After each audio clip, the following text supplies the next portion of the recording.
Tal vez, si sigues adelante, las voces se detendrán. Tal vez si sigues adelante, no sentirás la cabeza a punto de estallar, dejando solamente fragmentos de huesos y materia gris en el interior de la vieja cabaña de troncos. Tal vez. Tal vez golpeaste su cabeza con una barra de hierro porque las voces te lo indicaron. Tal vez, solamente tal vez. Es posible que las voces te dijeran qué hacer. Tal vez fueron las voces las que te indicaron que deberías llevarla a aquel lugar, en la cabaña en el medio de los árboles olvidados. Tal vez te dijeron que ates sus brazos y piernas con esas cuerdas elásticas. Tal vez pensaste que siguiendo sus indicaciones se irían. Se marcharían para siempre y que podrías volver a dormir con tranquilidad. Tal vez. Tal vez, solamente tal vez, si la cortas un poco, sus gritos se detendrán. Los gritos provienen de ella, pero tú también gritas. Los gritos vienen de todo tu alrededor, de dentro de ti, de la nada y de todas partes a la vez. Tal vez disfrutaste cómo comenzó todo, ejerciendo poca presión con la navaja y cómo la sangre salió, oscura y roja, pegajosa y maravillosa. Tal vez las voces te indicaron que siguieras adelante. Tal vez se detengan si ejerces más presión, si cortas más profundo. Tal vez. Tal vez te gustó cortar sus brazos, desollarlos, dejando al descubierto sus músculos y ligamentos, tejidos y nervios. Tal vez disfrutaste de atarle el antebrazo para que pudieras cortarla mejor. Disfrutaste, tal vez, la forma en que torciste su mano y cómo suplicaba para que pararas. Tal vez las voces te indicaron que nunca podría ver el resto, que solamente sentiría lo que estabas realizando en el momento, que solo sentiría cómo la navaja se hundía en su delicada piel. Y cómo se hundía otra vez. Y otra vez. Tal vez. Tal vez te gustaron los divertidos colores que salían de sus aterrorizados ojos abiertos, mientras que usabas el cortador de cajas. Le daba vueltas, la raspabas. La raspabas, y la cortas, y reías. Tal vez te gustó el sabor de su baba, proveniente de sus cuencas oculares. Tal vez las voces te dijeron que sería un buen sabor. Tal vez lo hicieron. Tal vez. Tal vez te gustó soltarla, y dejarla correr por la habitación, gritando, llorando, chillando. Sangre y pus, y arrojando su brazo mutilado en todas direcciones. Tal vez disfrutaste luchar con ella, rasgando su minifalda. Tal vez las voces dijeron que te gustaría demasiado. Tal vez te gustó cómo gritaba cada vez más y más fuerte, mientras tú separabas sus nalgas firmes y las rebanabas en rodajas. Tal vez te gustó el sonido que hizo su culo cuando le insertaste el cúter en él, dentro de ella, y cuando le seguiste empujando hasta que solo quedaba la empuñadura. Esquish, esquish, esquish. Tal vez.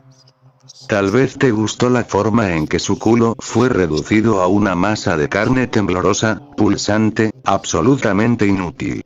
Tal vez las voces te dijeron que tendría un buen sabor, que sería la mejor carne. Tal vez. Tal vez te gustó ver cómo chillaba, gritaba y sus espasmos cada vez que la penetrabas. Tal vez te encantaba ver cómo sangra y lloraba en el duro suelo de madera. Tal vez pensaste que, a pesar de todos los gritos, podría gritar más. El fruto auditivo de tu trabajo. El sonido sublime del tormento inimaginable, de la angustia insondable. Tal vez sabías que había una botella de lejía en el baño. Tal vez las voces te dijeron que estaba allí. Tal vez sabías del embudo. Tal vez las voces sabían que estaba allí. Tal vez.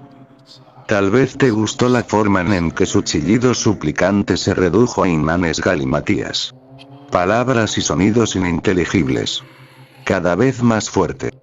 Tal vez usted estaba intoxicado por el olor a la quemada química. Tal vez te gustó la forma en que la sangre brotó por su ano, destruido, cada vez más rápido que antes. Gota por gota. Tal vez. Tal vez te gustó la manera en que todos sus miembros se paralizaron, y la manera en que ella temblaba y convulsionaba en un suelo manchado de sangre. Tal vez las voces lo hicieron. Tal vez te gustó la forma en que se quedó completamente inmóvil, mientras la sangre brotaba de ella. Tal vez quedaste completamente encantado, sonriendo de oreja a oreja, gritando de éxtasis. Llena de heridas, cortes, tanto en el exterior como en el interior. Cubierta de sangre, y con un olor miserable y encantador. Horrible y sublime. Tal vez te gustó verla morir. Tal vez las voces lo hicieron. Pero tal vez nunca hubo voces.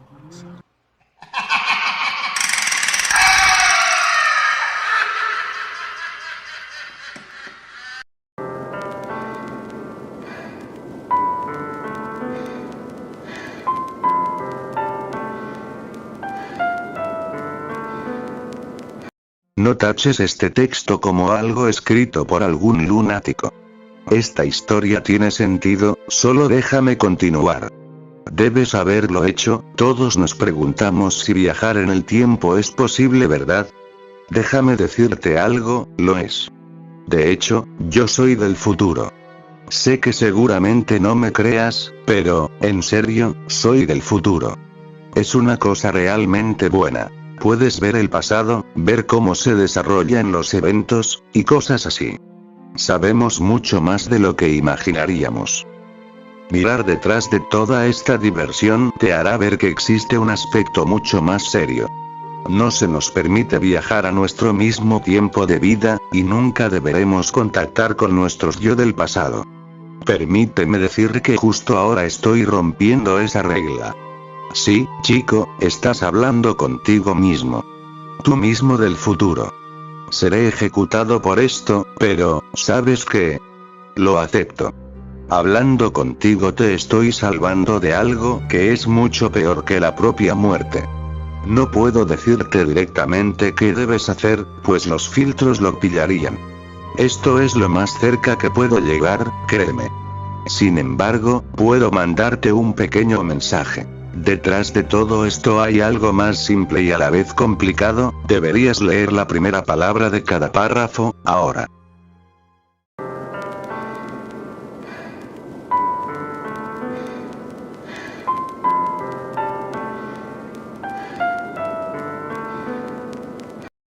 Dentro de la Gran Segunda Guerra Mundial ocurrió una pequeña guerra entre Finlandia y la Unión Soviética. Fue la Guerra del Invierno, duró 3 meses, los soviéticos ganaron con una victoria muy pírrica, esto debido a que los rusos intentaban invadir el país. Finlandia no era un sitio fácil, era sumamente difícil, era un desierto helado en su mayor parte, una tundra, muy fría. Los soldados de la URSS eran muy inexpertos, habían sido reclutados por medios muy crueles, eran campesinos, y de entre ellos, muchos eran adolescentes, no tenían ningún entrenamiento, por ello el comandante soviético, que era alguien sumamente ambicioso, creyó que las advertencias que habían escuchado de parte de ciertos pobladores de que en los bosques había un monstruo horrible, fueron tomados como simples estrategias de guerra por parte del país pequeño, en comparación al ejército invasor por supuesto, y fueron descartadas. Incluso los mismos soldados soviéticos pensaban que era una táctica bastante baja, sumamente desesperada por parte de los finlandeses. La inteligencia del gobierno finlandés decían que en los bosques había un monstruo, había algo horrible y que durante muchos años ninguno de esos pobladores se atrevía jamás a adentrarse, incluso preferían morirse de hambre o de frío antes que salir a cazar o cortar leña allá. Los soviéticos estaban sufriendo bajas terribles, pero no era por ningún monstruo en primer momento, era porque el frío era muy terrible y estaban poco protegidos, en primer lugar, y el segundo era porque los finlandeses habían iniciado una campaña de francotiradores que fue bastante exitoso, pero todo sucedió cuando un coronel soviético intentó acercarse a una de las grandes ciudades de Finlandia, pero para hacerlo no podía ir por la ruta principal porque sería un suicidio y la única opción era adentrarse a los bosques y cruzar ese lugar como mejor pudiera. El coronel estaba a cargo de una pequeña armada. Aquí la historia hace un irremediable stop y quiero que recuerden, que no olviden en ningún momento. Esto fue real. Esto pasó en verdad. La historia hace una pausa aquí, y debe empezar a ser contada del lado de los finlandeses. La inteligencia finlandesa descubrió el secreto de un coronel soviético. Sabían que se estaban acercando con una armada con muchos soldados, para atacar una de las grandes ciudades, y reunirse con el otro ejército soviético dirigido por otro coronel, atacar la ciudad por el otro lado. ¿Por qué se enteraron? ¿Por qué algún soldado soviético desertó? No, porque encontraron a todo el batallón muerto en el bosque, de ahí dedujeron todo, pero lo que preocupó a los finlandeses no fue la perspectiva de lo que pudo haber pasado si ese batallón llegaba a la ciudad. Lo que le preocupó a los finlandeses fue el estado en que estaban los cuerpos. Decir que simplemente eran cadáveres es muy poco, era más una ola de carnicería, de horror con mutilaciones, e inclusive despellejamientos en el lugar. Los soviéticos habían sido completamente masacrados.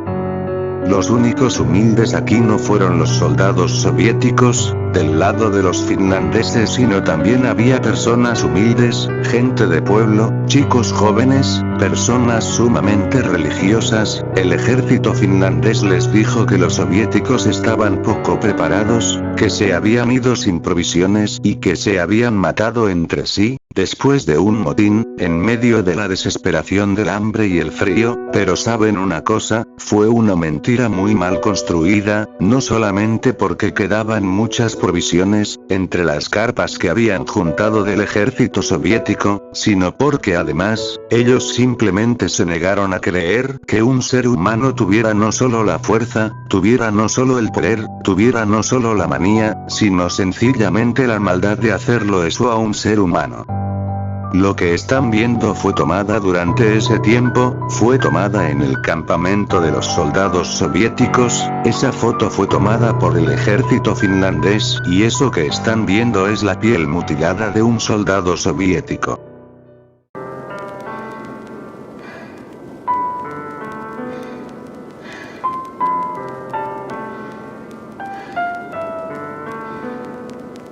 Mientras manejaba por la Interestatal 95 con mi camioneta Ford Explorer 2007, me llega una noticia en la radio, de que había un atasco en la autopista gracias a un accidente en el cual un camión se volcó y obstaculizó los 4 carriles que cubría dicha vía. Para no demorarme decidí meterme por un camino de segunda, esos típicos caminos de campo. Así que conduzco por ese oscuro y solitario camino escuchando una canción de los Rolling Stones, pero en ese preciso momento se aparece un perro tirado en el medio de la carretera. Pensé que estaba muerto, pero cuando me bajo a recogerlo seguía respirando y tenía un collar que decía Lucy, así que como buen samaritano lo recojo y me lo llevo a la camioneta, lo dejo en el asiento trasero y sigo mi camino.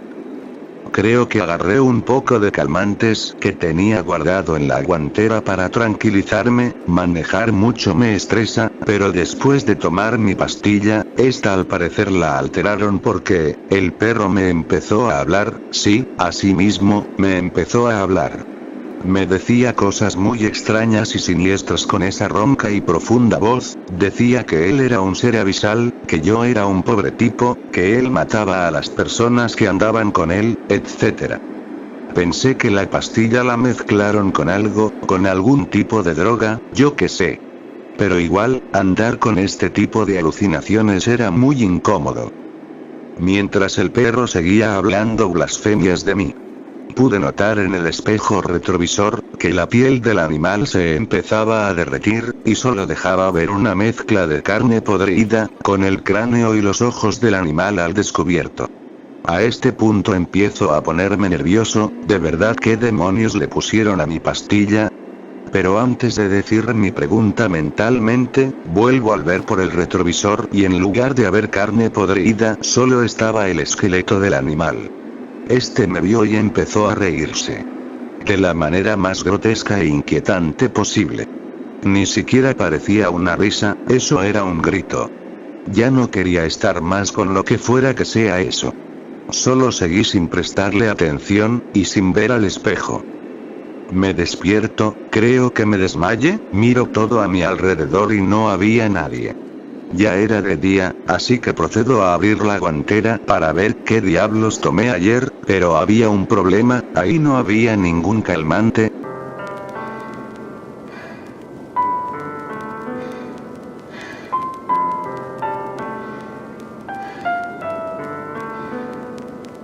Fue un accidente de auto. Nada particularmente destacable, pero fatal sin duda. Dejaste a una esposa y 2 hijos. Los paramédicos hicieron su mejor esfuerzo por traerte de vuelta, pero no había nada que hacer. Tu cuerpo estaba completamente destrozado, fue mejor así, créeme. Y entonces me viste. ¿Qué ocurrió? Me preguntaste, ¿dónde estoy? Moriste, te dije de una vez. No hay por qué andar con rodeos. Había un camión, y se estaba saliendo del camino. Un choque. Morí. Pero no te sientas mal por eso. Todos mueren. Miraste alrededor. No había nada, solo tú y yo. ¿Qué es este lugar? Me preguntaste. ¿Es lo que hay después de la vida? Más o menos, te respondí. ¿Eres Dios? Sí, lo soy, te dije, para tu estupefacción. Mis hijos, mi esposa. ¿Qué con ellos? ¿Estarán bien? Me gusta eso. Apenas moriste y tu mayor preocupación es tu familia. Eso es bueno. Me miraste fascinado. Para ti no me veía como Dios, me veía como cualquier hombre. Alguna vaga figura de autoridad. Más un profesor de gramática que el Todopoderoso. No te preocupes, te dije, estarán bien. Tus hijos te recordarán como alguien perfecto en todos los sentidos. No tuvieron tiempo para guardarte algún rencor. Tu esposa se lamentará en público, pero secretamente sintiéndose aliviada. Para ser sincero, tu matrimonio estaba desmoronándose. Si te sirve de consuelo, se sentirá muy culpable por sentirse aliviada. Entonces, ¿qué pasa ahora? ¿Podré ir al cielo o al infierno o algo así? A ninguno. Reencarnarás. Vaya, murmuraste, los hindúes tenían razón. Todas las religiones tienen razón a su manera. Ven conmigo. Seguiste preguntando mientras paseábamos por el vacío. ¿Dónde vamos? A ningún lugar en particular. Es agradable caminar mientras hablamos. ¿Cuál sería el punto de esto? No demoraste en preguntarme. Cuando renazca, seré como un pizarrón en blanco, ¿no? Un bebé. Y así toda mi experiencia y lo que hice en esta vida no importará. Te equivocas, tienes contigo el conocimiento y experiencias de todas tus vidas pasadas, solo que no lo recuerdas ahora mismo. Paré de caminar y te tomé por los hombros. Tu alma es más hermosa, magnífica y gigante de lo que puedas imaginar. Una mente humana puede contener apenas una fracción de lo que eres. Es como meter tu dedo en un vaso de agua para ver si está caliente o frío. Pones una pequeña parte de ti en el vidrio, y cuando lo quitas, consigues toda la experiencia que tenía. Has sido un humano por los últimos 34 años, en estos instantes no puedes sentir el resto de tu inmensa conciencia. Pero si nos quedáramos aquí por más tiempo, comenzarías a recordar todo. Claro que no tendría sentido hacer eso entre cada vida. Supongo que habré reencarnado infinidad de veces. Oh sí, muchas veces, y en muchas vidas distintas. Esta vez reencarnarás en una campesina china del año 540 DC. ¿No? ¿Qué? Tartamudeaste, ¿me enviarás al pasado? Pues, técnicamente. El tiempo, como lo conoces, solo existe en tu universo. Las cosas son diferentes de donde vengo. ¿De dónde vienes? Curioseaste. Oh, claro. Te empecé a explicar. Vengo de algún lugar, un lugar distinto a este. Donde hay otros como yo. Sé que querrás saber cómo es ahí, pero sinceramente no entenderías. Estabas algo decepcionado. Pero en tal caso, si reencarno en otros lugares y épocas, ¿podría interactuar conmigo mismo en algún momento? Seguro. Ocurre todo el tiempo. Con ambas vidas solo preocupadas de su propia existencia, nunca te percatas de ello. ¿Cuál sería el punto? Reiteraste. ¿Lo dices en serio? ¿Me preguntas por el sentido de la vida? ¿No te parece muy trillado? Es una pregunta razonable, insististe. Te miré a los ojos. El sentido de la vida, la razón por la que hice este gran universo, es para que madures. ¿Te refieres a la raza humana? ¿Quieres que maduremos? No, solo tú. Hice este universo para ti. Con cada nueva vida creces y maduras, y aumentas tu intelecto. ¿Qué hay de los demás? No hay nadie más, te dije. En este universo, no existe nada más que tú y yo. Palideciste. Pero toda la gente en la Tierra, todos son tú. Diferentes encarnaciones de ti. Espera, soy todos. Ahora lo vas entendiendo, te dije, con una palmadita de felicitación en la espalda. ¿Soy cada humano que ha vivido? ¿O que vivirá? Sí. ¿Soy Abraham Lincoln? ¿Y eres John Wilkes Booth? También, agregué. ¿Soy Hitler? Me preguntaste, cohibido. ¿Y eres los millones que mató? ¿Soy Jesús? ¿Y eres cada uno que cree en él? Quedaste en silencio. Cada vez que victimizaste a alguien, te victimizaste a ti. Cada acto de bondad que has hecho, te lo hiciste a ti. Cada momento feliz y triste que ha sido experimentado por cualquier ser humano, fue, o será, experimentado por ti. ¿Por qué? Porque algún día serás como yo. Porque eso es lo que eres, uno de mi clase. Eres mi hijo. Vaya, me dijiste incrédulo. ¿Quieres decir que soy un dios? No, aún no. Eres un feto. Seguirás creciendo. Una vez que hayas vivido cada vida humana en todos los tiempos posibles, habrás crecido lo suficiente para nacer. Entonces todo el universo, me dijiste, es una especie de huevo, te respondí. Ahora es tiempo de irte a tu próxima vida. Y con eso, te envié hacia tu destino.